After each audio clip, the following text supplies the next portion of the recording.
बिस्मिल्लाहिर्रहमानिर्रहीम अस्सलाम वालेकुम। वेलकम टू पाक junior school and college official YouTube channel. 10th biology chapter 14 और चैप्टर का नाम है रिप्रोडक्शन। आज के इस टॉपिक में हम पढ़ने वाले हैं फर्टिलाइजेशन के बारे में। आज हम देखेंगे कि फर्टिलाइजेशन तो हमें पता है क्या होती है और इसकी टाइप्स देखने वाले हैं कि इसकी टाइप्स कितनी हैं। तो पहले फर्टिलाइजेशन को अगर हम देखें कि ये क्या होता है, तो फर्टिलाइजेशन के बारे में हमने पढ़ा था कि जब गैमीट्स आपस में फ्यूज़ होते हैं, मतलब कि जब एग सेल और स्पर्म सेल्स आपस में फ्यूज़ होते हैं तो इनकी फ्यूजन से एक सेल जाइगोट बनता है। फिर वो जाइगोट रिपीटेड माइटोसिस करता है, बार बार माइटोसिस करता है, जिससे एक नया ऑर्गेनिज़म बन जाता है। अब ये जो है वो सिंपल सा प्रोसेस, ये वाला जिसमें एग और स्पर्म के साथ मिलकर जाइगोट बने, ये प्रोसेस जो है ये फर्टिलाइजेशन कहलाता है। अब फर्टिलाइजेशन दो टाइप का होता है, internal fertilisation and external fertilisation. तो अगर एग और स्पर्म सेल, सिंपली हम बात करने लगे हैं कि अगर एग और स्पर्म सेल्स जो हैं ये बॉडी के अंदर फ्यूज़ हों तो वो इंटरनल फर्टिलाइजेशन, और अगर ये बॉडी के बाहर आके फ्यूज़ हों तो एक्सटर्नल फर्टिलाइजेशन कहलाएगी। तो फर्टिलाइजेशन को हम दो टाइप्स के अंदर डिवाइड करने लगे हैं। एक तो है, पहले कर लेते हैं एक्सटर्नल। पहले हम देखते हैं एक्सटर्नल फर्टिलाइजेशन, उसके बाद हम इंटरनल फर्टिलाइजेशन भी देखेंगे।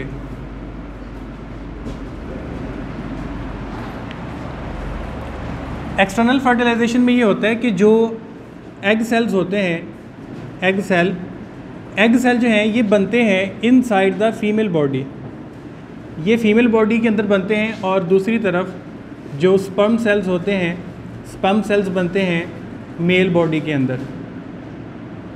तो ये स्पर्म सेल ये बनते हैं मेल बॉडी के अंदर,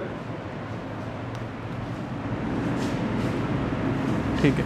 तो जब इन्होंने आपस में फ्यूज़ होना होता है तो यहाँ से एग सेल को रिलीज़ कर दिया जाता है बॉडी से बाहर, और यहाँ पे स्पर्म सेल को बॉडी से बाहर रिलीज़ कर दिया जाता है। तो जब ये आपस में रिलीज़ हो जाते हैं तो ये बाहर आके एक दूसरे के साथ फ्यूज़ हो जाते हैं। तो बॉडी से बाहर आके एग और स्पर्म दोनों की आपस में जो है वो फ्यूज़न हो रही है, एग और स्पर्म।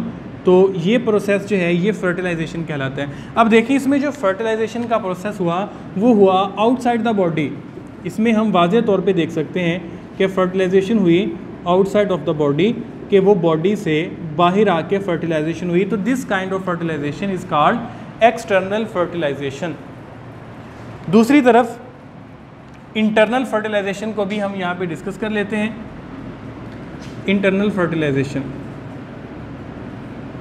इंटरनल फर्टिलाइजेशन में जो फर्टिलाइजेशन होती है वो इनसाइड द फीमेल बॉडी होती है। तो यहाँ पे हम देखते हैं कि एग सेल बना और ये बना है इनसाइड द फीमेल बॉडी, और दूसरी तरफ स्पर्म सेल्स बने और स्पर्म सेल बने इन द मेल बॉडी।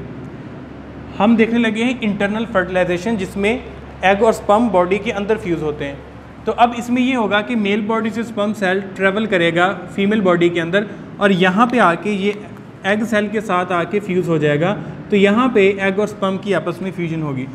तो अब ये फर्टिलाइजेशन हुई है inside the body, inside the body. तो ये इंटरनल फर्टिलाइजेशन है। एक्सटर्नल फर्टिलाइजेशन पे अगर हम मज़ीद बात करें तो एक्सटर्नल फर्टिलाइजेशन में ये होता है कि जो गैमीट्स पैदा किए जाते हैं,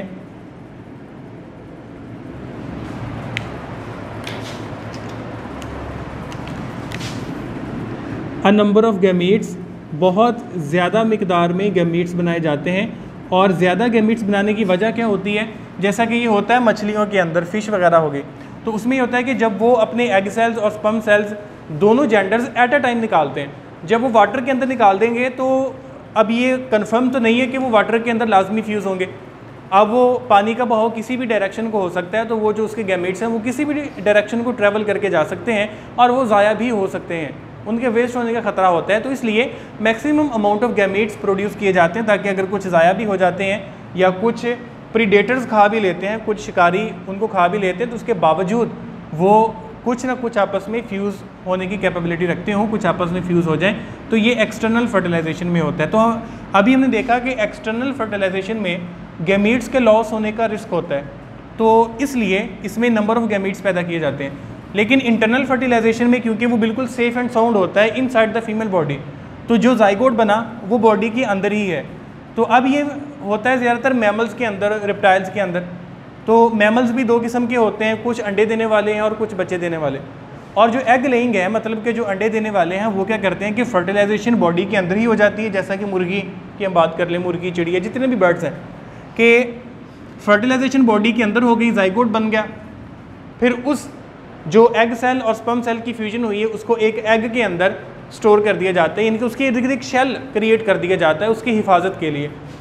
तो फिर वो अंडा बॉडी से बाहर जो है वो ले कर दिया जाता है, अब अंडा दे दिया जाता है। अब ये एग और जो है वो अगर बॉडी से बाहर आ गया तो इसके अंदर एग और स्पर्म जो है वो फ्यूज़ होकर इसके अंदर बिल्कुल सेफ़ है और उसके बाहर एक शेल है जो कि उनकी हिफाजत कर रहा है। लेकिन जो एग लेइंग्स नहीं है, जो कि बर्थ करते हैं, तो यानी कि जो बच्चे देते हैं, तो उनमें जितनी देर तक डेवलपमेंट कंप्लीट हो के बर्थ नहीं हो जाती, वो सारे का सारा process inside the female body ही रहता है।